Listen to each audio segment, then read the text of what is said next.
ये हमारा पुरुष जनन तंत्र के पूरे ग्रंथि है, यानी कि आपको इसमें पढ़ने है यहाँ पर वृषण के बारे में। मानव जनन तंत्र के अंतर्गत पुरुषों में पाया जाता है वृषण। वृषण का मतलब ये होता है कि हाइड्रोसिल। यहाँ पर वृषण दो प्रकार की होती है, पहला हमारा होता है वृषण और दूसरा हमारा होता है वृषण कोश। ये दो प्रकार के पाई जाती है, ये आपको मेल में पाई जाती है, जो कि यहाँ पर आपको वृषण कोश दो प्रकार की होती है, जान लिए। इसमें होता है वृषण और दूसरा होता है वृषण कोश। आपने देखे हैं वृषण हाइड्रोसिल, उसमें दो प्रकार की, आप उसको पकड़ के देखेंगे तो उसमें दो प्रकार दिखते होगा, जो कि आपको वृषण दिखता है, वृषण, और दूसरा हमारा है वृषण कोश। दूसरा हमारा वृषण कोश। ये दो प्रकार की पाए जाते हैं। आपको इसके अंतर्गत यानी पूरे ग्रंथि में जो भी यहाँ मूत्राशय होती है, शुक्राणु होती है, इस सब को जो भी आप अपने वृषण के साथ साथ ये जुड़ी होती है। जब भी आपको वृषण ना हो तो इस सब की उत्पत्ति नहीं होगी, क्योंकि हमारा जो शुक्राशय है, शुक्राणु है, जो आपको वहां वृषण से ही पैदा लेते हैं। तो हम सबसे पहले बात कर लेते हैं यहाँ पर वृषण के लंबाई चौड़ाई के बारे में। उससे पहले बात कर लेते हैं यहाँ पर टेम्परेचर के बारे में। देखिए, आपको शरीर के टेम्परेचर जो भी है, उसको टेम्परेचर उससे कंप्रोमाइज करने के लिए आपको यहाँ पर 2 से लेकर 2.5 सेंटीडिग्री होनी चाहिए सेल्सियस, जो कि इसको बनाए रखता है, हमारे वृषण कोश बनाए रखते हैं। और इसकी हमारे वृषण के जो है आपकी लंबाई, वृषण की हमारी लंबाई जो है आपको 4 से लेकर 5 सेंटीमीटर होती है। और इसकी चौड़ाई की बात करें तो यहाँ पर 2 से लेकर आपको 3 सेंटीमीटर तक चौड़ाई होती है।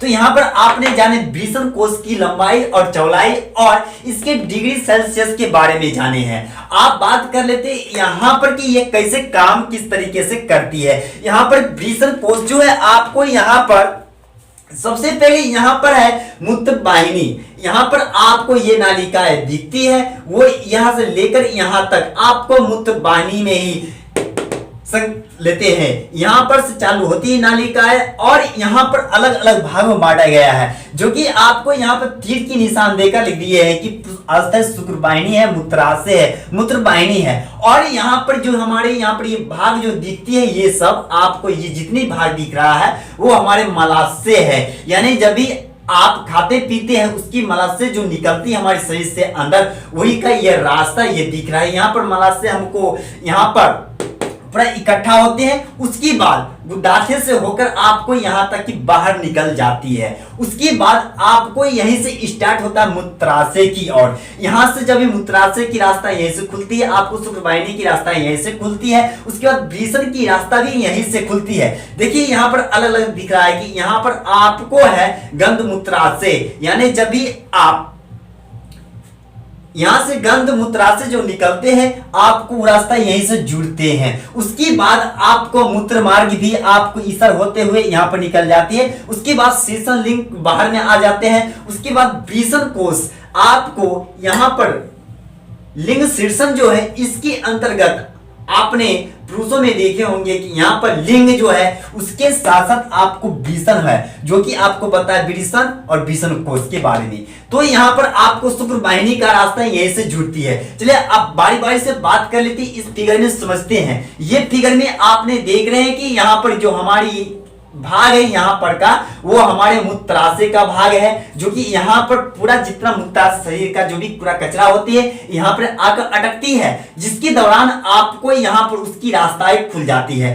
यहाँ पर आपको यहाँ से ऊपर शरीर की ओर से आते हैं, उसके बाद यहाँ होते हुए आपको यहाँ पर शुक्रवाहिनी के साथ उसका अलग होते हैं, और उसके बाद यहाँ वृषण के अलग होते हैं, शीर्षण मूत्र से होते हुए निकल कर यहाँ पर अग्रस्त की बाहर छिद्र में चले आते हैं। उसके बाद आपको यहाँ पर शुक्रवाहिनी की, आपको जब भी शुक्र बनने की जो जगत दिख रहा है, आपको यहाँ पर शुक्र यानी कि आपको शुक्राणु की यहाँ पर उत्पत्ति होती है, जो कि आपको वृषण कोश से उत्पन्न होते हैं। आपने जाने कि वृषण कोश से शुक्राणु का जन्म होता है, वहीं से आपको निकलना स्टार्ट करते हैं। यहाँ पर देखिए, यहाँ पर जो रास्ता दिख रहा है यहाँ से उत्पन्न लेते हैं। अधिवृषण में शुक्र वाहिनी, यहाँ अधिवृषण में शुक्र वाहिनी उत्पन्न लेते हैं, यानी कि पैदा लेते हैं। जन्म इसका यहीं से होता है। उसके बाद यहाँ से नाली से होते हुए अपने शुक्र वाहक के होते हुए यहाँ पर आपको मूत्र वाहिनी की रास्ते होते हुए आपको यहाँ पर शीर्षण मूड तक पहुंचते हैं। इसके अंतःछिद्र के अलावा यहाँ पर बाहर की ओर निकल जाते हैं। उसके बाद आपको यहाँ पर वृषण कोश जो दिख रहे हैं, यहाँ पर इसी में देखिए वृषण कोश, यहाँ पर जब भी बतलाया कि आपको एक है वृषण एक है वृषण कोश, तो आपको ये वृषण और यहाँ पर ये जाति दिख रहा है, आपको ये वृषण कोश है। यहाँ पर आपको ये से यहाँ से होते हुए आपको यहाँ पर भी जुड़ जाती है और यहाँ से होते हुए यहाँ पर जुड़ जाती है।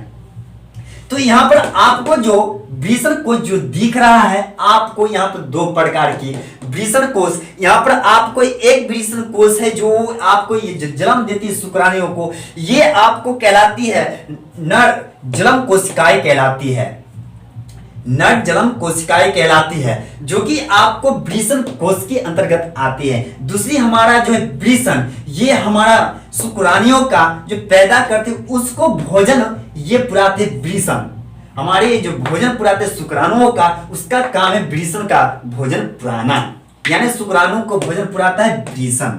उसके अलावा आपको गुद्दा मूत्राशय पत्र से होते हुए आपको शुक्रकाशय की और नालिकाएं में यहाँ पर आ जाती है, जो कि आपको यहाँ पर दिख रहे रास्ते यहाँ से और आते आते यहाँ पर शीर्षण मूड में आती है। यानी कि जब आपको मूत्राशय की रास्ता यहाँ पर लास्ट होता है, यहाँ पर होते हुए आपको अग्रस्त यानी कि बाहर की ओर निकल जाता है। उसी तरीके से आपको यहाँ पर दिख रहा है जो शुक्रवाहक मूत्र वाहिनी, इस सब का रास्ता अलग अलग होती है। तो यहाँ पर आपने जाने कि यहाँ पर इसकी जो अंतर्गत होता है, इसके अलावा आपको इसमें कई प्रकार की जलिकाएं पाई जाती है। उसके बाद लिडन कोश भी पाए जाते हैं। शुक्र वाहिनी यहाँ पर चलकर होते हुए बाहर की ओर आ जाती है। तो यहाँ पर आपने जाने पूरी पुरुष जनन तंत्र के बारे में, यह कैसे काम करती है, कहाँ पर क्या होती है, इसकी लंबाई कितनी, चौड़ाई कितनी है और यहाँ पर इसकी तापमान कितने की होनी चाहिए।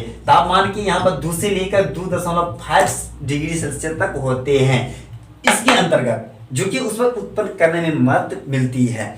तो आपने ये सब के बारे में जाने। अगले नेक्स्ट वीडियो में बात करेंगे यहाँ पर आपको मैथुन के बारे में, मैथुन कितने प्रकार की होती है, मैथुन होता क्या है, इसके बारे में बात करेंगे। उसके बाद आपको पुरुष जनन तंत्र की टॉपिक आपको समाप्त हो जाएगी। उसके बाद आपको बात करेंगे महिला जनन तंत्र के बारे में। इसी तरीके के अंतर्गत जिस तरीके से आपको पुरुषों में शुक्राणु का उत्पत्ति कैसे होता है बतलाया है, उसी तरीके से महिलाओं में अंडाशय की उत्पत्ति क्यों होती है और कैसे होती है उसके बारे में बात करेंगे।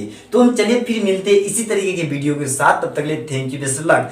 अगर ये वीडियो कोई देखना चाहता है तो उसको लिंक आप छोड़ दे वहां तक, क्योंकि इसी तरीके से पार्ट 1 पार्ट 2 पार्ट 3 करके वीडियो बनाते रहेंगे, जो कि आपको ये टॉपिक बतला है, पहला टॉपिक है। तो चलिए फिर मिलते हैं इसी तरीके के वीडियो के साथ। तब तक thank you, best of luck. आपका दिन शुभ हो।